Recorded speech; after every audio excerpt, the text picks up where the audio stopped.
We want to run through some real scenarios, some real things that have already happened in 2016. No huge disasters, but certainly some times where we can analyze how people handle things. The first one I want to ask you about, Jeb Bush, a few days ago, hired a guy to do some internet stuff for him.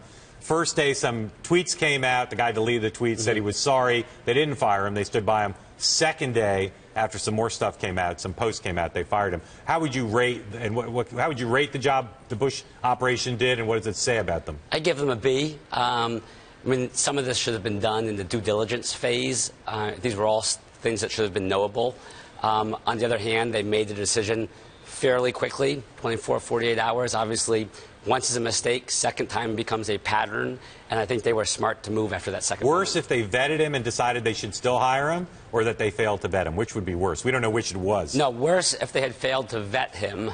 Yeah. And then hired him. But that's also more likely, right? That is probably more likely, particularly given how early the campaign, where it is in the phase. But that is critical. I mean, all these hires, you have to do your due diligence. Now, the one other thing I want to ask you about the way they handled it was they were very friendly towards the guy. They wished him well. They didn't denounce him. They said the governor wasn't consistent with Governor Bush. Is that the right way to get rid of somebody? You don't want to throw people under the bus because, first of all, they can say all sorts of things about you, and you ultimately are the much bigger story here, not the person who has been removed. And I think they understand that this is a marathon, not a sprint, and that's the best way to deal with it. Again, story in a crisis is always much more about how do you as the candidate, you as the organization react, what does it say about you, your values, your beliefs, much less about the actual person.